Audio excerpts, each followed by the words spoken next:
أعوذ بالله من الشيطان الرجيم. بسم الله الرحمن الرحيم. الحمد لله الذي أنزل على عبده الكتاب ولم يجعل له عوجا قيما لينذر بأسا شديدا من لدنه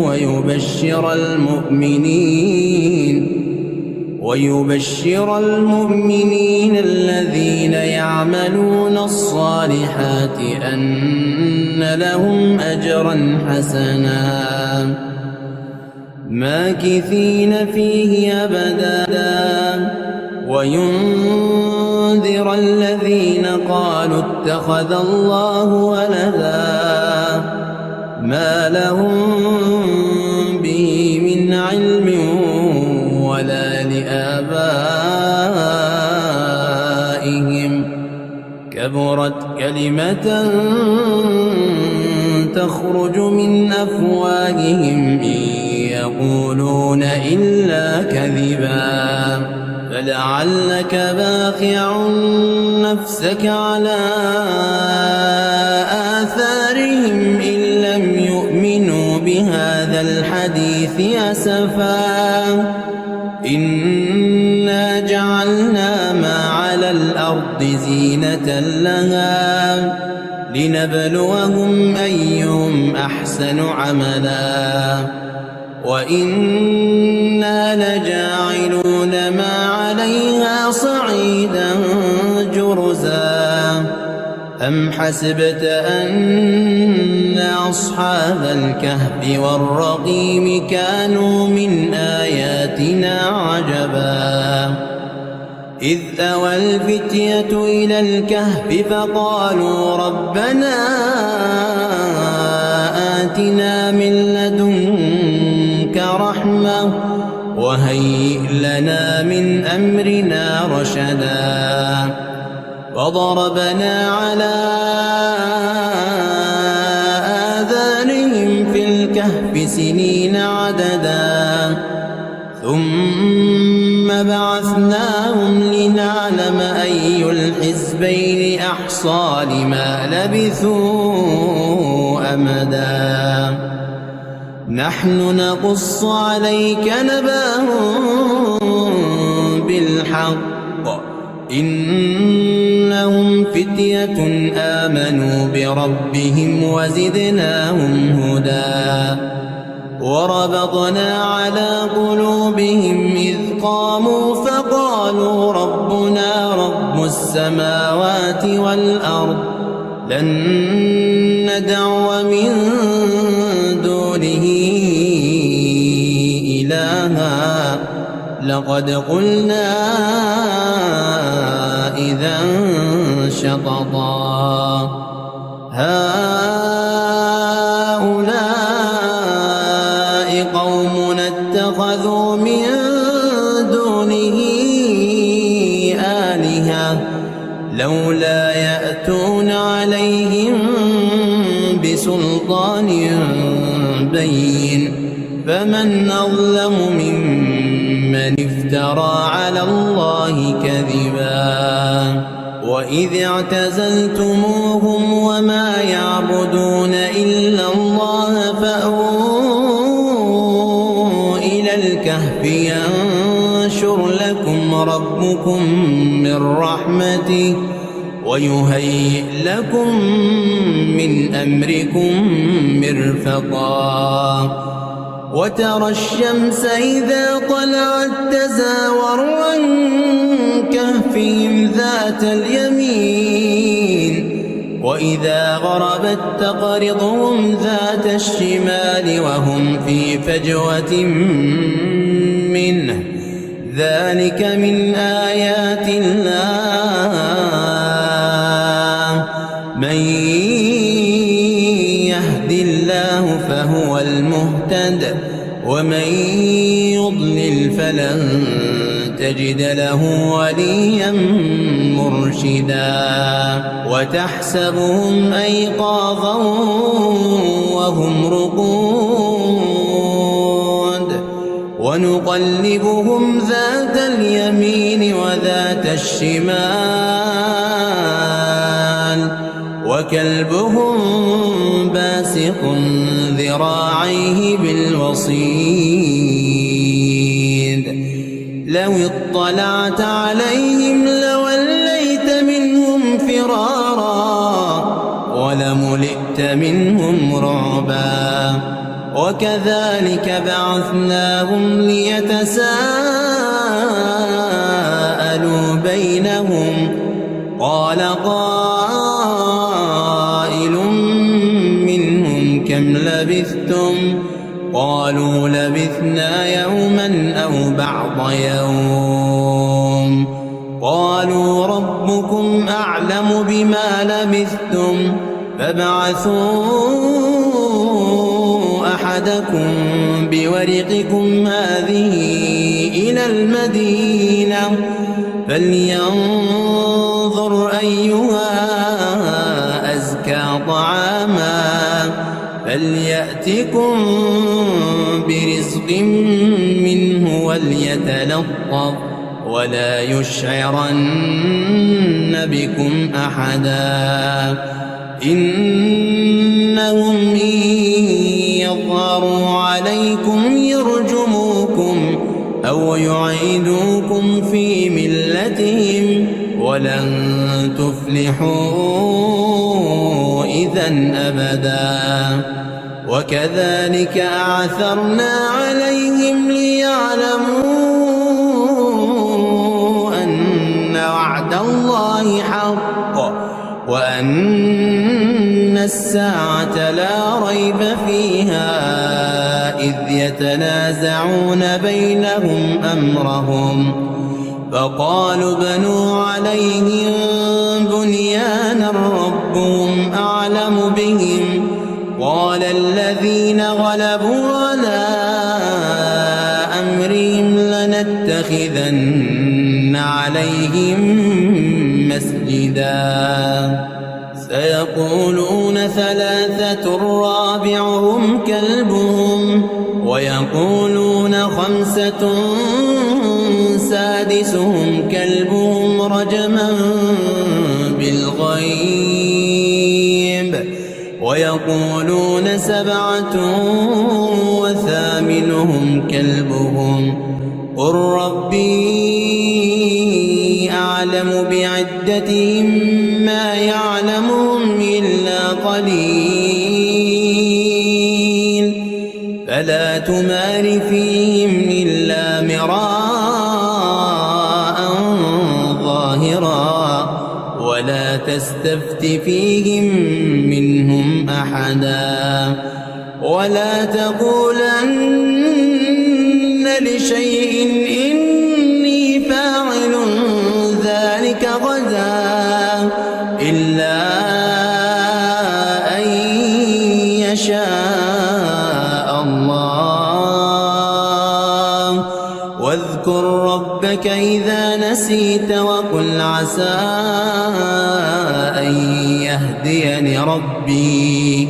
لأقرب من هذا رشدا ولبثوا في كهفهم 300 سنين وازدادوا 9 قل الله أعلم بما لبثوا له غيب السماوات والأرض أبصر به وأسمع ما لهم من دونه من ولي ولا يشرك في حكمه أحدا واتل ما أوحي إليك من كتاب ربك لا مبدل لكلماته ولن تجد من دونه ملتحدا واصبر نفسك مع الذين يدعون ربهم بالغداة والعشي يريدون وجهه ولا تعد عيناك عنهم تريد زينة الحياة الدنيا ولا تطع من أغفلنا قلبه عن ذكرنا واتبع هواه وكان أمره فرطا وقل الحق من ربكم فمن شاء فليؤمن ومن شاء فليكفر إنا أعتدنا للظالمين نارا أحاط بهم سرادقها وإن يستغيثوا يغاثوا بماء كالمهل يشوي الوجوه بئس الشراب وساءت مرتفقا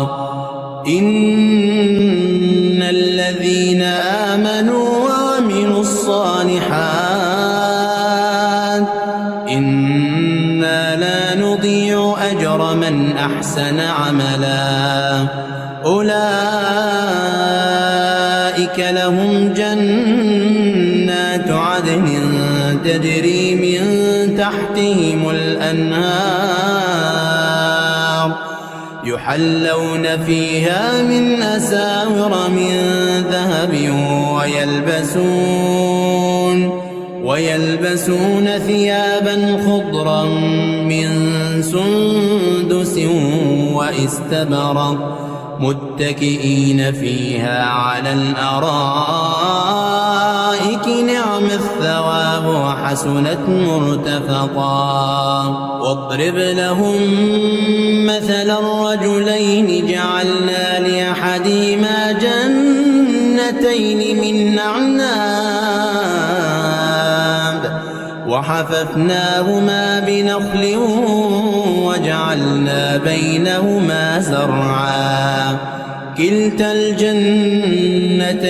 آتت أكلها ولم تظلم منه شيئا وفجرنا خلالهما نهرا وكان له ثمر فقال لصاحبه وهو يحاوره أنا أكثر منك مالا وأعز نفرا ودخل جنته وهو ظالم لنفسه قال ما أظن أن تبيد هذه أبدا وما أظن الساعة قائمة ولئن رددت إلى ربي لاجدن خيرا منها منقلبا قال له صاحبه وهو يحاوره أكفرت بالذي خلقك من تراب ثم من نطفة ثم سواك رجلا لكن هو الله ربي ولا أشرك بربي أحدا ولولا إذ دخلت جنتك قلت ما شاء الله لا قوة إلا بالله إن ترني أنا أقل منك مالا وولدا فعسى ربي أن يؤتيني خيرا من جنتك ويرسل عليها حسبانا من السماء فتصبح صعيدا زلقا أو يصبح ماؤها غورا فلن تستطيع له طلبا وأحيط بثمره فأصبح يقلب كفيه على ما وأنفق فيها وهي خاوية على عروشها ويقول يا ليتني لم أشرك بربي أحدا ولم تكن له فئة ينصرونه من دون الله وما كان منتصرا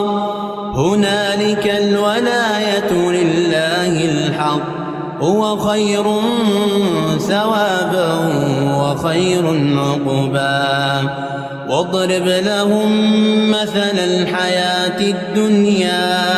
كماء إن أنزلناه من السماء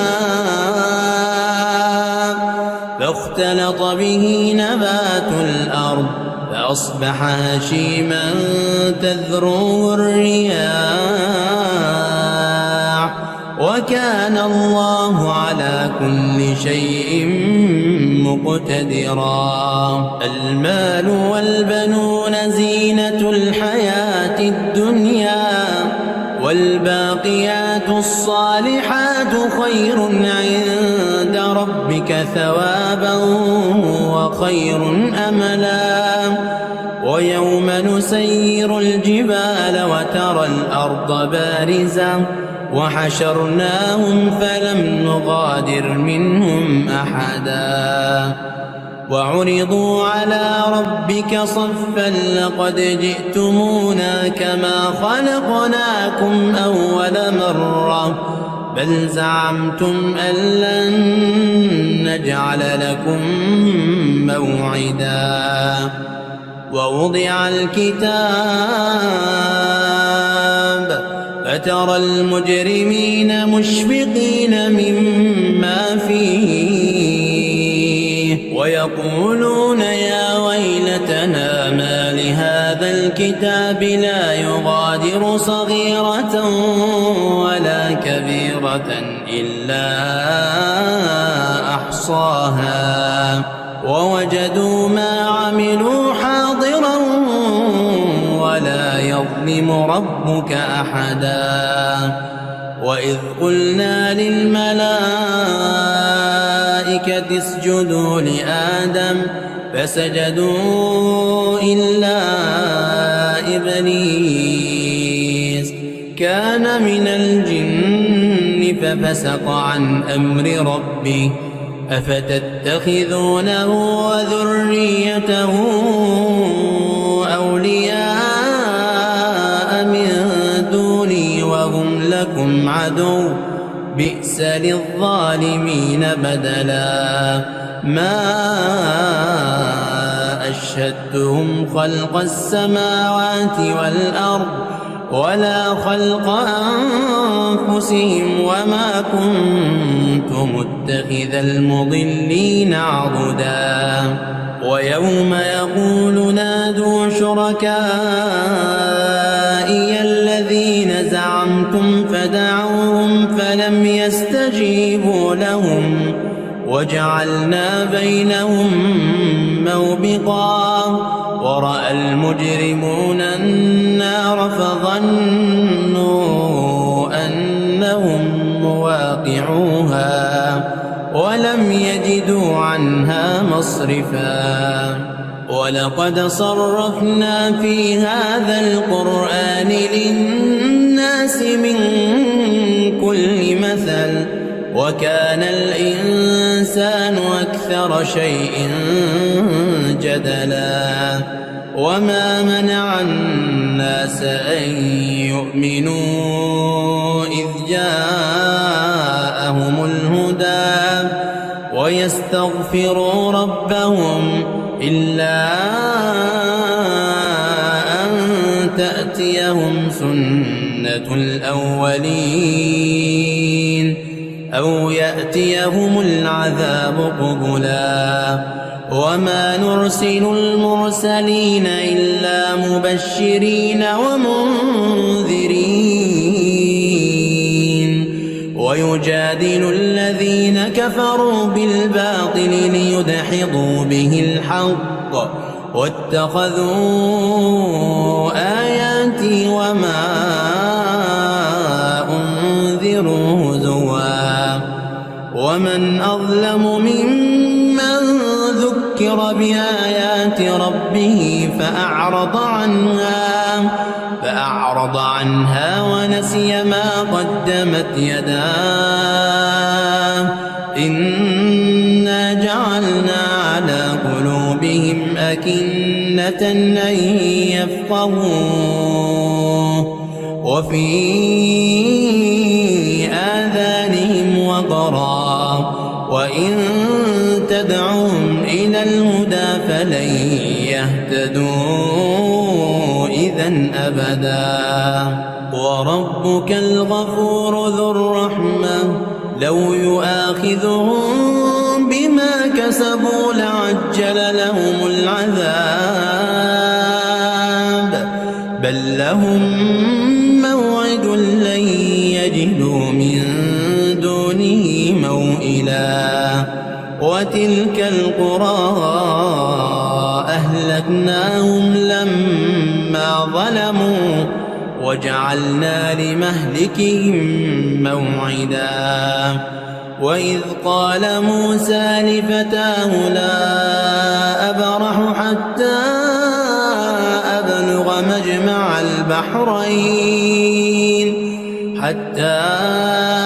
أبلغ مجمع البحرين أو أمضي حقبا فلما بلغا مجمع بينهما نسيا حوتهما فاتخذ سبيله في البحر سربا فلما جاوزا قال لفتاه آتنا غداءنا لقد لقينا من سفرنا هذا نصبا قال أرأيت إذ ذوينا إلى الصخرة فإني نسيت الحوت وما أنسانيه إلا الشيطان أن أذكره واتخذ سبيله في البحر عجبا قال ذلك ما كنا نبغ فارتدا على آثارهما قصصا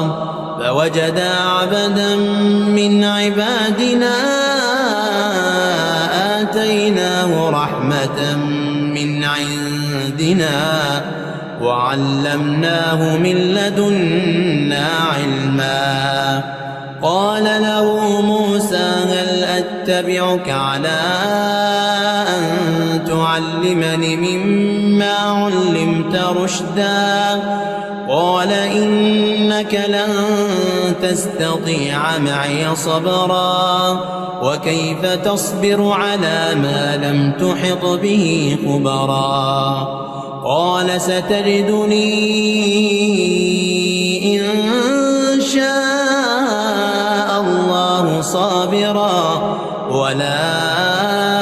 أعصي لك أمرا قال فإن اتبعتني فلا تسألني عن شيء حتى أحدث لك منه ذكرا فانطلقا حتى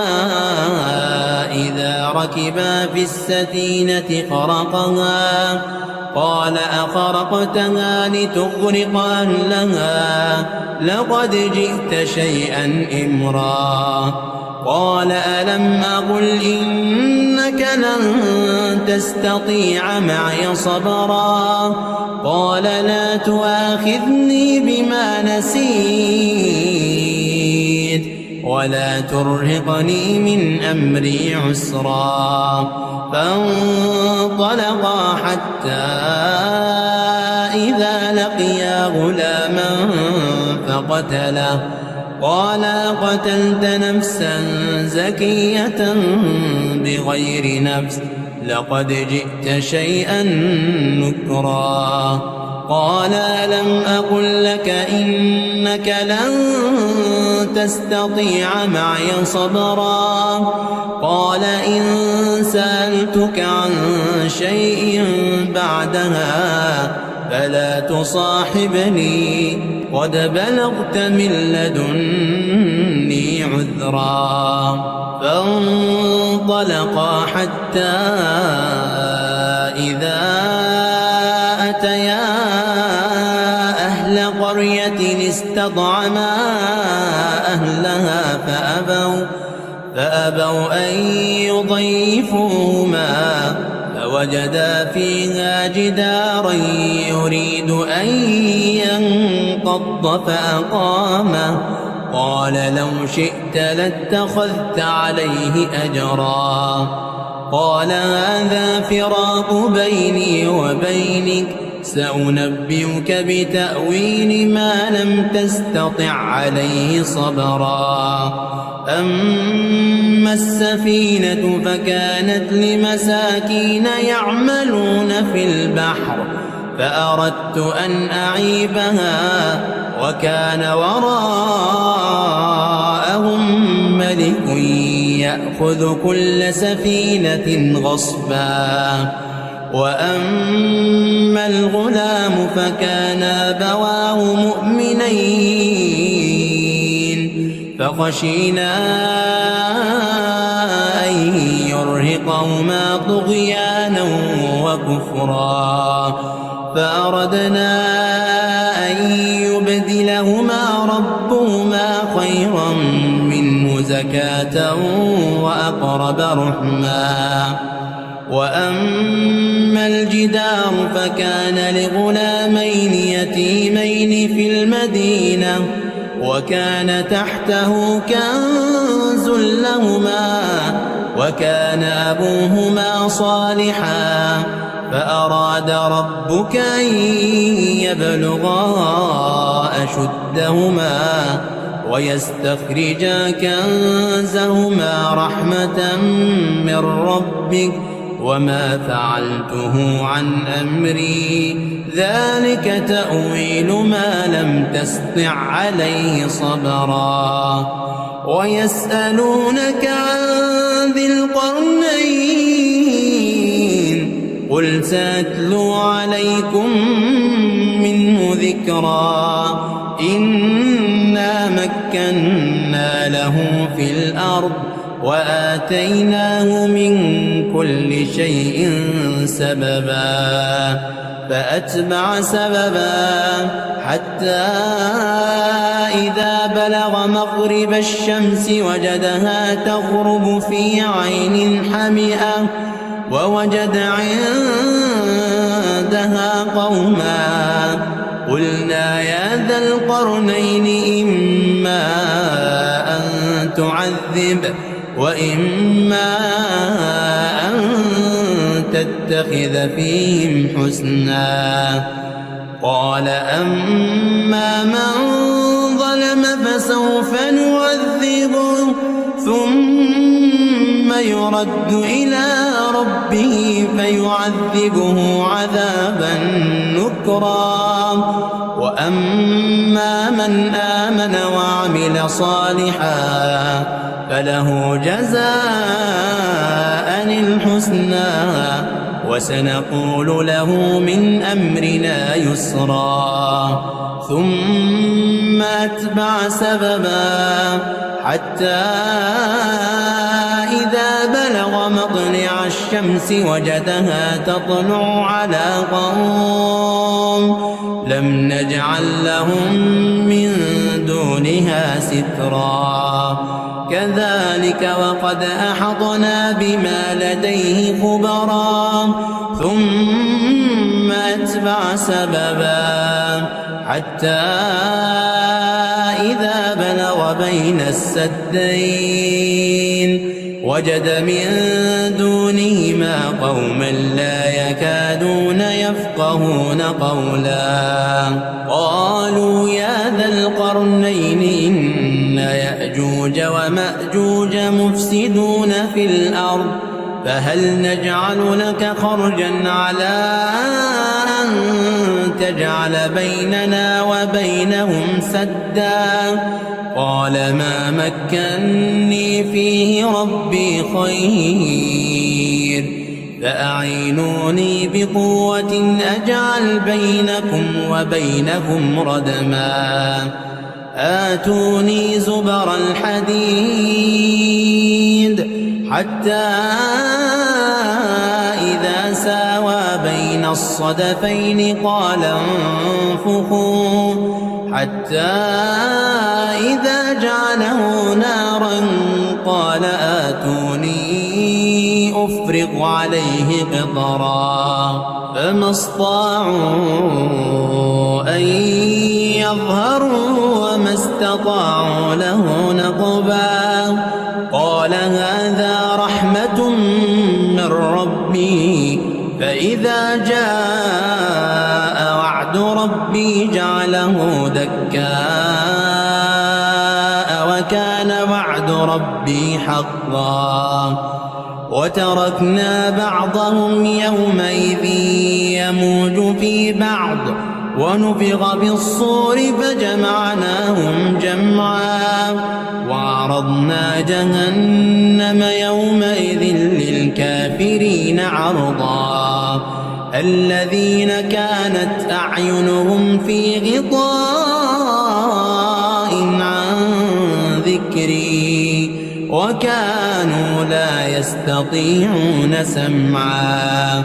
أفحسب الذين كفروا أن يتخذوا عبادي من دوني أولياء إنا أعتدنا جهنم للكافرين نزلا قل هل ننبئكم بالأخسرين أعمالا الذين ضل سعيهم في الحياة الدنيا وهم يحسبون أنهم يحسنون صنعا أولئك